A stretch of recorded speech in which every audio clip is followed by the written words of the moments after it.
Halo semuanya, perkenalkan nama saya Vina Febrianti dari Prodi Teknik Elektro nomor MPM 03/2025 Saya sedang menjawab UAS Kimia dan akan menjelaskan jawaban dari saya. Untuk soal yang pertama, hukum kesetimbangan menyatakan bahwa reaksi bolak-balik laju reaksi ke kanan sama dengan laju reaksi ke kiri, sehingga reaksi tampak berhenti. Konstanta kesetimbangan K adalah nilai yang menunjukkan perbandingan konsentrasi produk dan reaktan saat setimbang. Nilai K menentukan arah reaksi.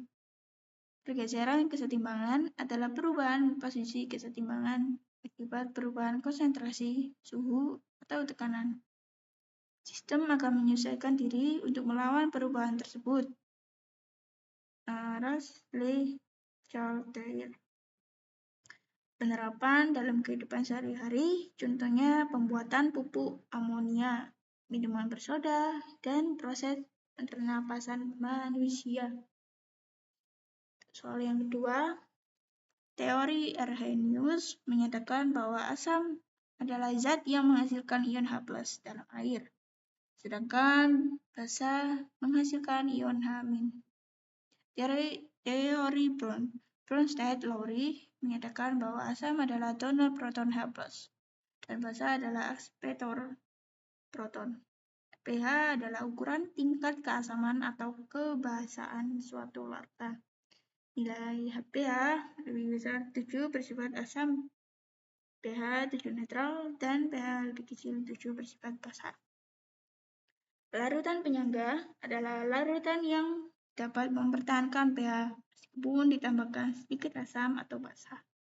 Penerapan dalam kehidupan sehari-hari antara lain penggunaan obat antasida, sistem penyangga dalam darah, pH tanah pertanian, dan produk perawatan tubuh seperti sabun dan sampo. Bergeser nomor 3, ada 3 soal. Yang pertama A, laju reaksi adalah kecepatan terjadinya reaksi kimia yang menunjukkan seberapa cepat reaktan berubah menjadi produk.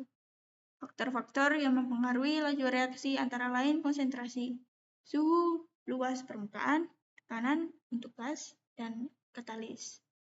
Teori tumbukan menyatakan bahwa reaksi kimia terjadi jika partikel-partikel zat paling bertumbukan secara efektif, yaitu dengan energi dan arah yang tepat.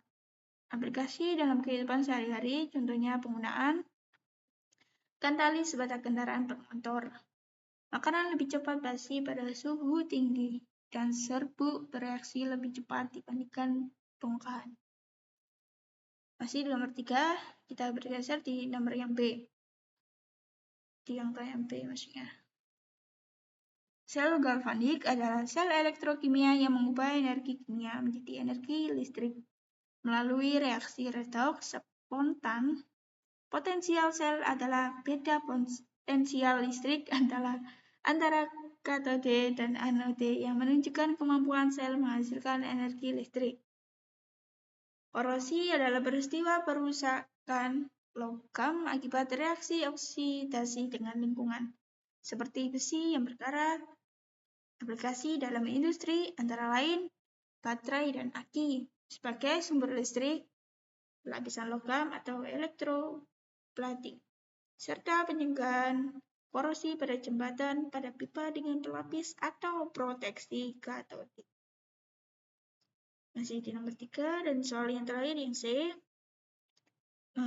Singkatan dari BPD Kimia Review Journal yaitu SF6 sulfur hexafluorida merupakan gas isolasi yang banyak digunakan pada sistem tekanan tinggi karena memiliki kekuatan dielektrik dan kemampuan pemadaman busur listrik yang sangat baik. Namun, SF6 termasuk gas rumah kaca dengan nilai global warming potensial yang sangat tinggi sehingga berdampak buruk bagi lingkungan.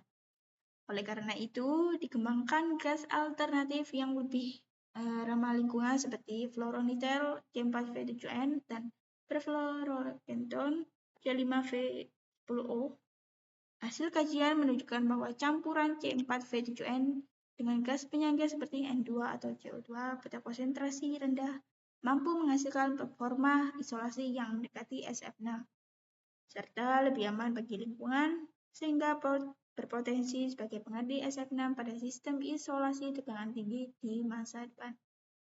Sekian jawaban dari UAS kimia saya. Bila ada salah kata, dimaafkan. Sekian, terima kasih. Salam sehat semuanya, Bugar Jasmani.